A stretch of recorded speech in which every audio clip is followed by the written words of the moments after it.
Ganyan na. Tara, punta mo. Pa tayo nag-aalsa, wala ka pang binibigyan ng pambili ko dyan. Puro mo ito na lang inaasako mo.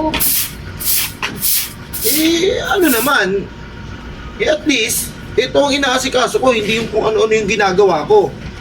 Saka, buti nga, hindi ako yung pabarka-barkada lang dyan. Pati drugs. Buti nga, ito lang inaasikaso ko eh. Oo nga, buti nga yan na inaasikaso mo. Pero siyempre, may ibang bagay din tayong dapat bilhin. Bakit? Ano ba ang kulang? Anong kulang? Ang dami-dami nating kulang. Unang-una, wala pa tayong almusal, wala tayong pagkain. Pangalawa, puro accessories na lang iniintindi mo. Puro ayun na lang binibilhan mo. Bakit ba ang init-init ng ulo mo dito sa motor ko? Saka kung nakikita mo bumibili ako ng mga accessories nito, hindi ko sa'yo hinihingi. Saka, yung budget na binibigay ko sa'yo, pagkasyahin mo. Pagkasyahin? Sure ka? Paano pagkakasyahin yon? Kulang na kulang nga. Hindi nga ako makabili ng brat panty ko eh. Ang luwag-luwag na ng panty ko. Yung bra ko, labas na yung bakal. Malay ko ba kung gano'n na ang nangyayari? Sana sinasabi mo sa akin.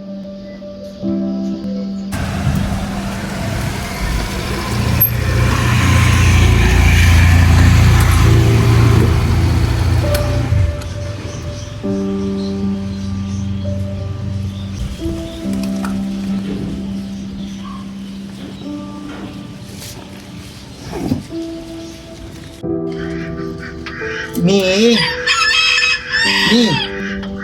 Oh, ano yun? Surprise! Ito nga pala, bra at panty. Binili na kita. Kasi alam ko naman yung size ng bra at panty mo eh. O ito, huwag ka na malungkot.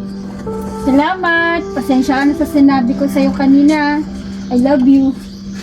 Saka, nakahanap na rin pala ako ng trabaho. Ito, sagad ko na yung budget. Thank you.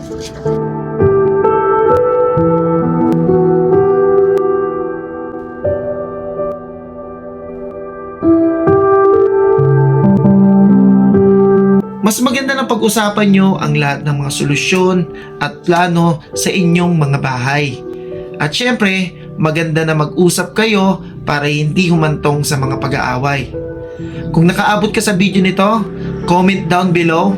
At kung maaari, maglagay kayo ng kahit anong sharing pagdating sa buhay, baka sakali maisa pelikula natin.